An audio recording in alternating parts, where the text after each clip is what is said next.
இந்த ஆயுத பூஜைக்கு பார்த்தாலே சாப்பிடணும்னு தோன்ற டேஸ்டியான கல்யாண வீட்டு கேசரி ட்ரை பண்ணி பாருங்க. நான் சொல்ற மெத்தடில் ட்ரை பண்ணி பாருங்க. உங்களுக்கும் அப்படியே கல்யாண வீட்டில் மாதிரியே கிடைக்கும். இப்போ இது செய்கிறதுக்கு பேனில் நெய் சேர்த்துட்டு நட்ஸு ட்ரை கிரேப்ஸ் எல்லாமே பொன்னிறமாக வறுத்து எடுத்துக்கோங்க. அதே பேன்லேயே நெய் கூட 2 டேபிள் ஸ்பூன் அளவுக்கு ஃப்ளேவர் இல்லாத குக்கிங் ஆயிலில் 1 கப் அளவு ரவையை சேர்த்து பொன்னிறமாக வறுத்து எடுத்துக்கோங்க. 1 கப் ரவைக்கு 2.25 கப் அளவு தண்ணி சேர்த்து தண்ணி நல்லா கொதி வந்ததுமே வறுத்து வச்சிருக்கிற ரவையை கொஞ்சம் கொஞ்சமாக சேர்த்து மீடியம் ஃப்ளேமில் வச்சுட்டு கை விடாமல் கிளறி விட்டுக்கோங்க.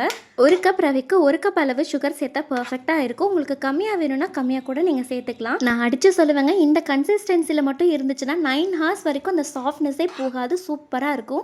இன்னைக்கு நான் எல்லோ ஃபுட் கலர் சேர்த்துருக்கேன். நீங்கள் இதுக்கு பதிலாக குங்குமப்பூவை தண்ணியில் ஊற வச்சு கூட சேர்த்துக்கலாம். ஃப்ளேவருக்காக நான் பைனாப்பிள் எசன்ஸ் சேர்த்துருக்கேன். டேரெக்டாக பைனாப்பிள் வச்சு பண்ணுற வீடியோ ஆல்ரெடி நம்ம பேஜில் இருக்குது, செக் பண்ணிக்கோங்க. இப்போ இது கூட கொஞ்சம் போல் ஏலக்காய் தூளும் பிஞ்ச் அளவுக்கு சால்ட்டும் சேர்த்து நல்லா மிக்ஸ் பண்ணிவிட்டு வெறுத்த நட்ஸும் சேர்த்து சாப்பிட்டு பாருங்கள். நல்லா ஆதியாக இருக்கும். ட்ரை பண்ணி பாருங்கள்.